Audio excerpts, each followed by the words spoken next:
to our channel.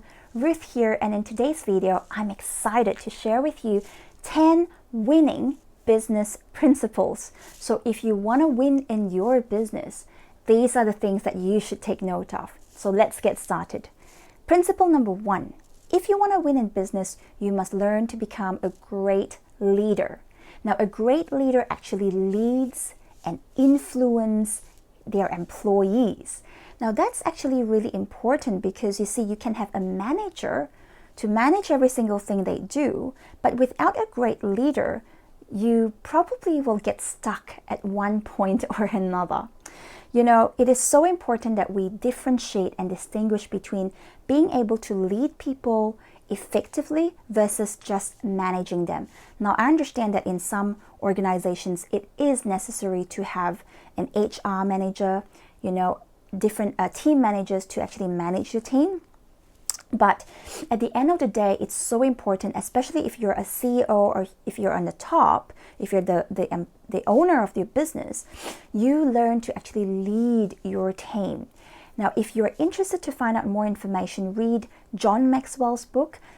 He is actually one of the guru on leadership. He's written countless numbers of books, done so many researches, and so definitely glean on John Maxwell's wisdom.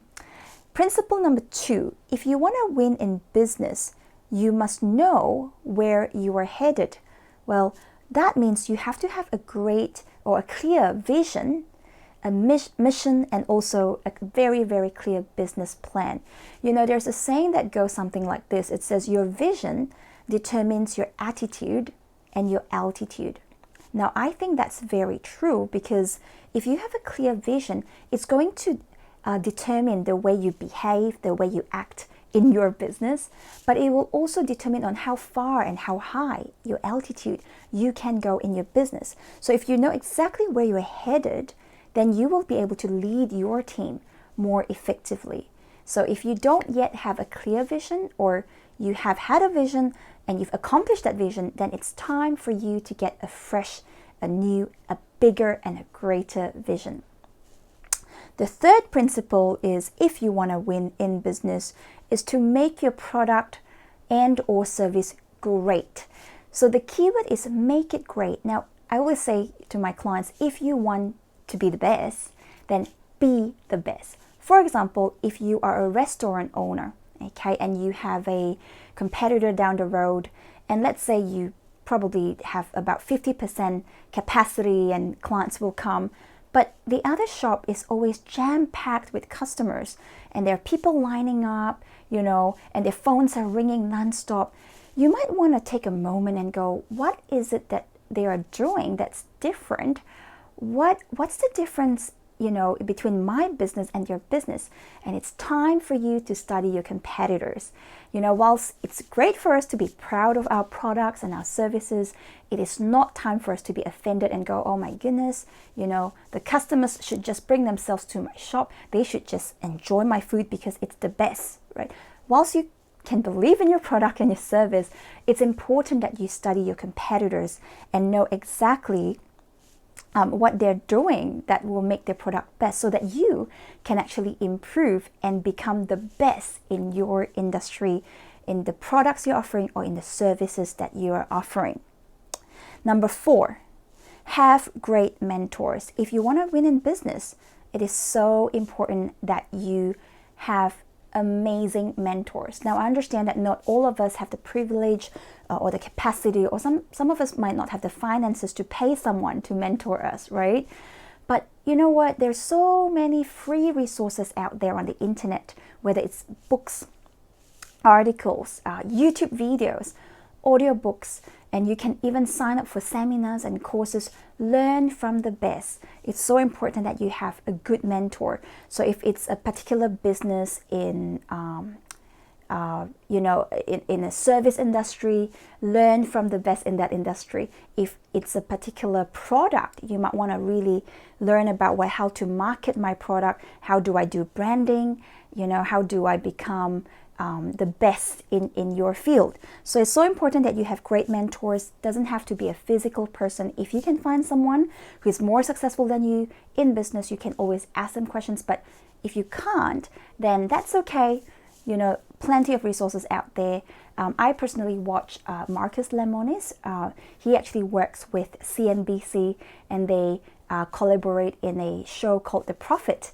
And I find that really, really helpful because part of my role is I'm a business consultant and I help businesses to grow. So when I watch this program, it actually talks about smaller businesses that are struggling.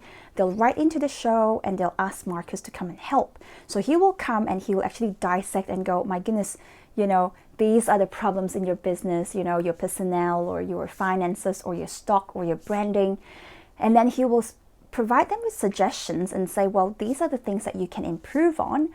I'll invest, X amount of money and but I'll want to have 30% of your business. But he comes in and helps them sustain and grow their business. So that's one person that I actually learn from. I mean, there are countless numbers of resources you can find on the internet, but definitely learn from your mentors. Number 5, the 5th winning principle is if you're a business owner and you have employees, you must learn to hire the right people. Now that is actually really, really important.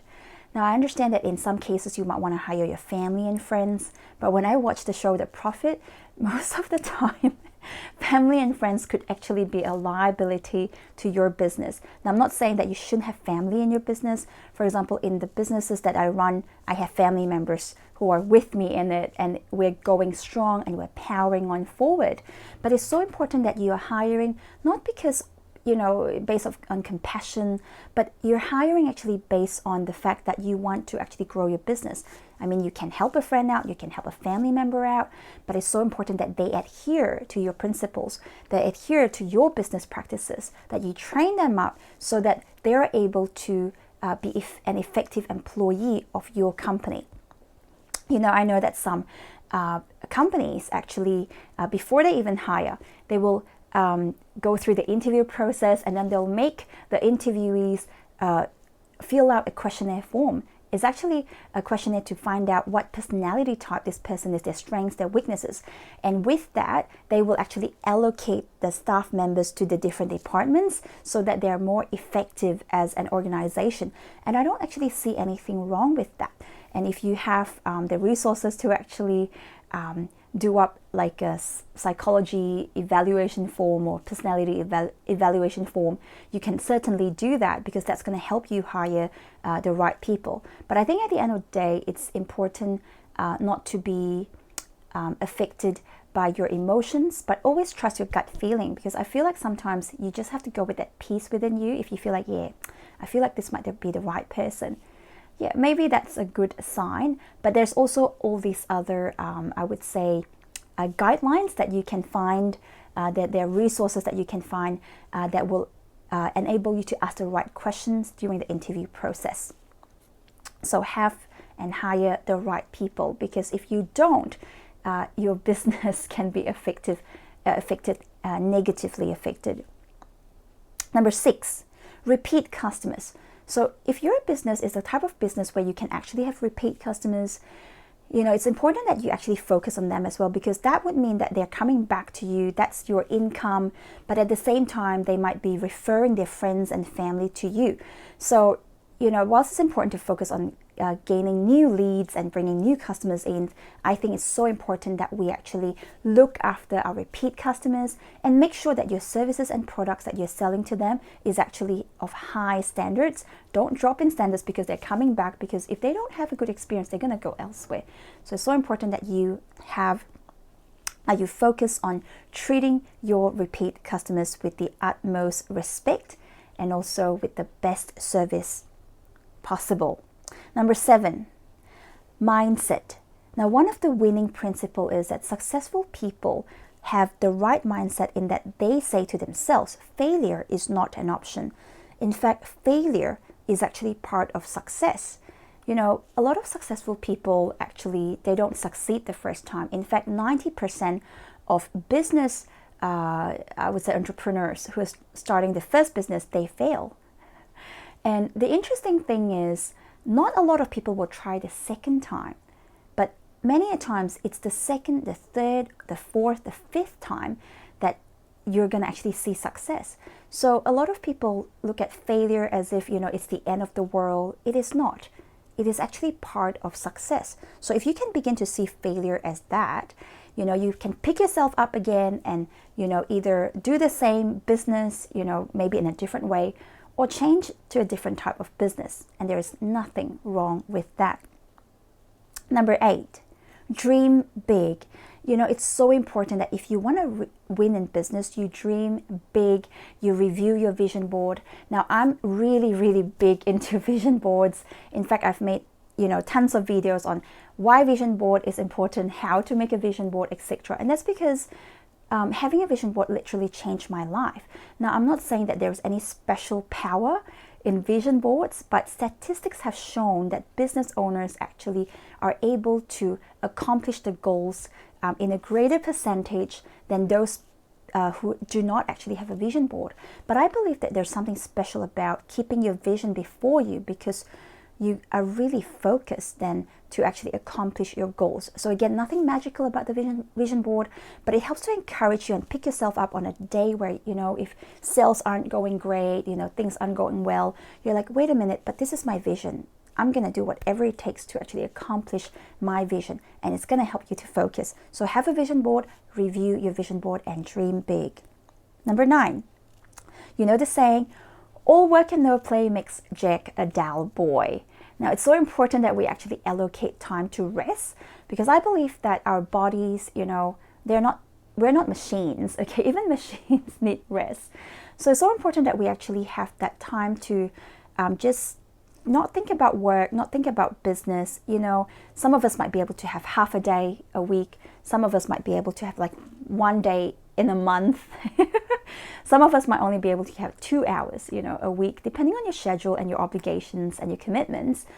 But it's important that you take that time off to just switch off a little bit, because that's the time where you can really review and think about your business, and also have that time to reward yourself. So don't feel guilty about that. Now, I'm not saying that you should be rewarding yourself all the time when you should be working, but it's okay to take a break occasionally and let your body rest, because when you rest your body, everything else is going to fire right. Because if you don't rest this body, nothing's going to work well. You might get sick, your brain's not going to work properly. You might be short with your employees and your staff, short with your family, short with your spouse and your kids, and you don't want that.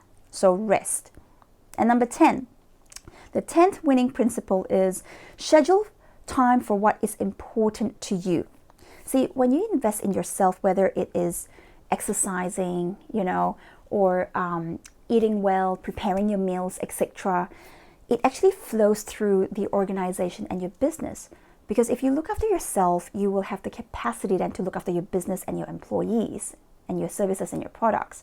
But if you don't look after yourself, you don't invest in yourself, guess what? It's going to flow through the organization. People are going to see it. They're going to see that you begin to lose motivation, and it's just going to go downhill. So definitely schedule time for what is important to you. I believe that exercise is important. I believe that eating well as much as you can is important. I believe that family time is important, because these are the things, personally, I do everything that I do because, first of all, I know it's God's calling in my life to help people to become successful. But at the same time, I'm doing this for my family so that I can leave a legacy behind, so I can be a good role model for the next generations and the generations to come. So I hope the contents of this video is helpful to you. I hope you enjoyed it. And I hope to see you next time. And last but not least, would you be so kind to hit the like and subscribe button so we can keep you motivated? And you know what? That's going to mean the world to me. Thank you so, so much. And I'll see you next time. Bye.